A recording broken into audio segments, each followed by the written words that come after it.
Hi everyone, it's Rory from Made to Move. So today I wanted to cover an injury called Piriformis syndrome, which is often misdiagnosed as sciatica. Now, Piriformis syndrome, different to sciatica, is more formally based within the glute muscles, so within the buttocks, whereas sciatica normally comes from the actual spine or the nerve exits that come and run from the vertebrae.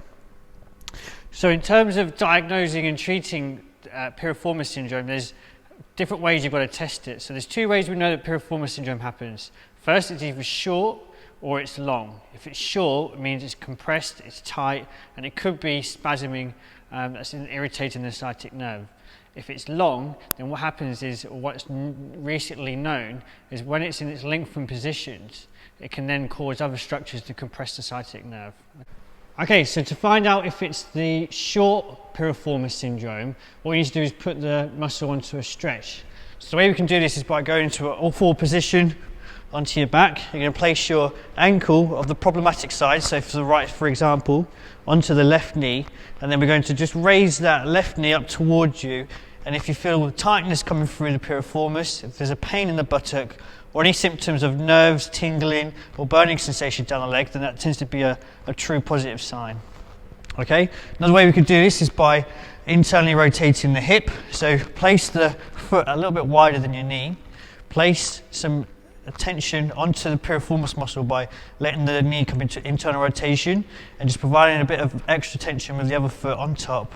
And again, does that exacerbate the pain? If it does, if it gives similar symptoms to what you've been experiencing, then we know it's a short Piriformis syndrome.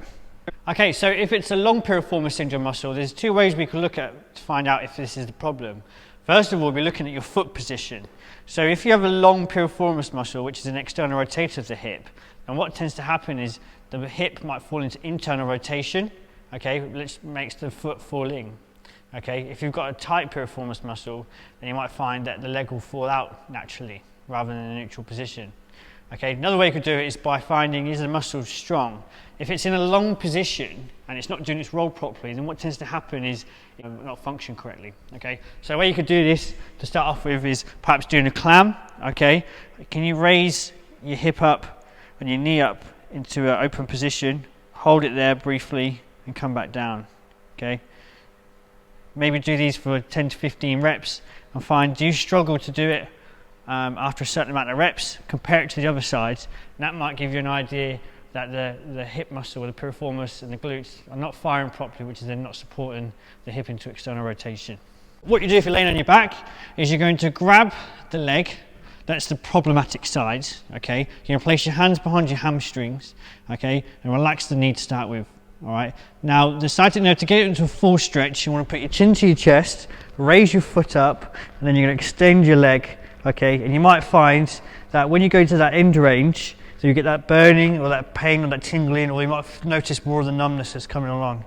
So now you've done the test and found out whether you've got a long or short Piriformis syndrome, what you're going to do now is follow the next couple of videos, and this will then target whether you've got the short Piriformis syndrome, so loosening the muscle off, or if you've got a long Piriformis syndrome, then you need to focus on strengthening this.